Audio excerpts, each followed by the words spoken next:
Hello, আমি Aryan. Welcome to my new channel. এই চ্যানেলে যদি আপনি প্রথমবারের মতন হয়ে থাকেন তাহলে প্লিজ সাবস্ক্রাইব। তাণ্ডব নিয়ে চারিদিকে বেশ কিছু রিউমার্স রয়েছে। তার ভিতর যে রিউমারটা এখন অনেক বেশি শোনা যাচ্ছে বা বলতে পারেন যে একটা স্ট্রং রিউমার, সেটা হচ্ছে তাণ্ডবে ক্যামিও থাকতে পারে জিতের। এবং এই যে রিউমারটা হচ্ছে যে জিতের ক্যামিও থাকবে, এটা এমনি হচ্ছে না। আবারও বলছি, এটা একটা রিউমার, বাট বেশ কিছু ডট রয়েছে, সেখান থেকেই ধারণা করা যাচ্ছে যে হতে পারে যে তাণ্ডবে জিতের ক্যামিও থাকতে পারে। প্রথমত, জিতের সাথে রায়হান রাফির একটা সিনেমা হওয়ার কথা, যে সিনেমাটার টাইটেল লায়ন, এবং সেই সিনেমাটা হয়তো অনেকেই জানেন যে হবে না, বাট ইনসাইড রিপোর্ট অনুযায়ী লায়ন কিন্তু হবে, এবং সেটা সম্ভবত এই তাণ্ডবের পরের প্রজেক্টটাই হবে। এরপর রায়হান রাফি একটা ইন্টারভিউতে জানায় যে সে তাণ্ডব দিয়েই একটা বাংলায় ইউনিভার্স ক্রিয়েট করবে। দেখেন, বাংলা বলতে আমরা দুই বাংলাকেই বুঝি, যেহেতু রায়হান রাফি জিতকে নিয়ে একটা কাজ করতে যাচ্ছে, তো সেইখান থেকে একটা ধারণা করা যাচ্ছে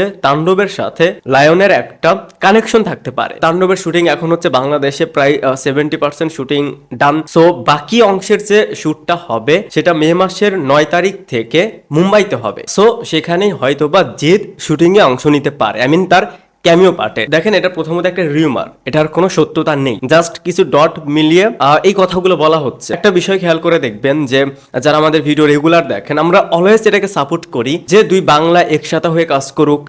শাকিব খানের সিনেমায় জিতের ক্যামিও থাকুক, জিৎ দেবের সিনেমায় শাকিব খানের ক্যামিও থাকুক, আমাদের বাংলা সিনেমাটা বড় হোক। সো এটা আমরা অলওয়েজ সাপোর্ট করি। যদি তাণ্ডব এরকম কিছু হয়ে থাকে, জিতকে নিয়ে তারা যদি কিছু ভেবে থাকে ইউনিভার্সে, তাহলে এটা আমরা এখনো সাপোর্ট করি, ফিউচারেও করবো। বাট আমি কিছু জায়গায় দেখলাম, এই যে দেখেন, এটার কোনো সত্যতা নেই নিউজের, বাট এর পরেও তারা এই বিষয়টাকে নিয়ে যেভাবে কথা বলছে, কিছু কিছু পাতি ইউটিউবার, কিছু রিভিউয়ার, কিছু ফ্যান পেজ, তারা এই বিষয়টাকে নিয়ে যেভাবে কথা বলছে, মনে হয় যে ভাই শাকিব খানের প্রত্যেকটা সিনেমাই ফ্লপ হচ্ছে, তার সিনেমা চলছে না, যার কারণে জিতের একটা ক্যামিও দিয়ে তার ক্যারিয়ার বাঁচাতে হবে। এই ধরনের কথাগুলো প্রথমত যারা বলছে, যারা এই ধরনের কথাগুলো লিখছে, তারা কোন সেন্স থেকে লেখে, তারা কোন সেন্স থেকে বলে, আমার কোনো আইডিয়া নেই। ভাই, আমরা যদি তোমাদের মতন এইভাবে ভাবি, এইভাবে বলা শুরু করি, তখন কি টিকতে পারবে? অনেকেই বলছে যে ওয়েস্ট বেঙ্গলের মার্কেট ধরার জন্য এখন জিতের কাছে যেতে হচ্ছে শাকিব খানকে।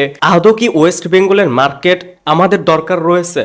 আমাদের প্রয়োজন রয়েছে? একজন শাকিব খানের প্রয়োজন রয়েছে? এই যেটা একটু আগেই বললাম, এটা নিয়ে যদি আমরা বলতে চাই যে আদৌ কি এই মার্কেটটা আমাদের দরকার রয়েছে, হ্যাঁ, সেখানে বাংলাদেশি কোনো সিনেমাই পারফর্ম করে না। তোমাদের মার্কেটে তোমাদের সিনেমা আগে হিট হোক। আমাদের এখন একটা বাংলাদেশি সিনেমা ওভারসিজ থেকে যে ইনকামটা করে, যে কালেকশনটা করে, সেটাই এখন huge. USA, Italy, Middle East কান্ট্রিগুলোতে প্রতিনিয়ত আমাদের বাংলা সিনেমা রিলিজ পাচ্ছে, এবং সেইখানে যেরকম রেসপন্স পাচ্ছে, সেইখান থেকে যেরকম কালেকশন দিচ্ছে, এটা হিউজ। সো নাও বাংলাদেশি কোনো প্রডিউসার, কোনো ডিরেক্টর, কোনো অ্যাক্টর, তাদের টার্গেটটা ওয়েস্ট বেঙ্গলের মার্কেট নয় যে আমাদের সিনেমা সেখানে ভালো পারফর্ম করতে হবে। হ্যাঁ, এর আগে তারা রিলিজ করেছে, ভালো পারফর্ম করেনি, ইটস ওকে, বাট তাদের টার্গেট ওইটা নয় যে আমাদের ওয়েস্ট বেঙ্গলের মার্কেটকে টার্গেট করার জন্য আমাদেরকে এটা ওটা করতে হবে। যদি এটাই হতো যে ওয়েস্ট বেঙ্গলের মার্কেটকেও টার্গেট করতে হবে, তাহলে যে বরবাদ সেখানে যিশুকে নিয়েছে, ইধিকাকে নিয়েছে, তারা আমাদের এখানে রিলিজের 1 থেকে 2 সপ্তাহ পরেই সেখানে রিলিজ করতো, এবং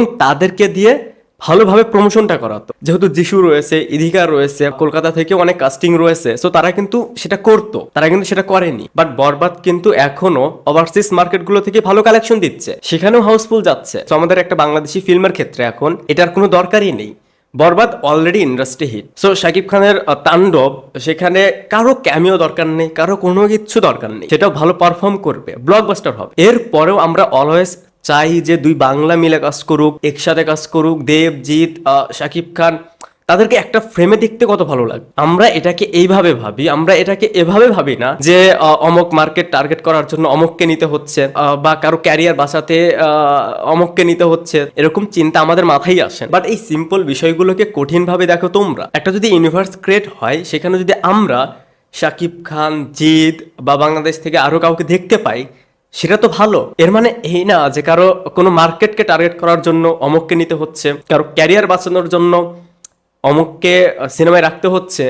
বিষয়টা একদমই এরকম নয়। প্রত্যেকেরই ফ্যান বেস রয়েছে, প্রত্যেকেরই একটা অরার রয়েছে, প্রত্যেকেই superstar. Jeet obviously superstar, Shakib Khan আমাদের দেশে মেগা স্টার। সো এই যে চিন্তা ভাবনাগুলো তোমাদের মাথায় কিভাবে আসে, সেই চিন্তা ভাবনা নিয়ে যদি আমরা বলি, তখন তো অ্যান্সার দিতে পারবা না। সো অ্যাজ এ অডিয়েন্স, যদি এরকম কোনো প্ল্যান করে থাকে রায়হান রফি, কোনো বাংলায় যদি কোনো ইউনিভার্স ক্রিয়েট করতে চায়, লায়নের সাথে তাণ্ডবের একটা কানেকশন, বা যদি এরকম নাও হয়, যদি হয়েও থাকে, বেস্ট অফ লাক।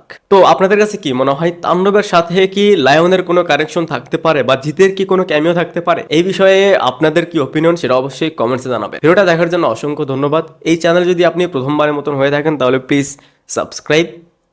বাই।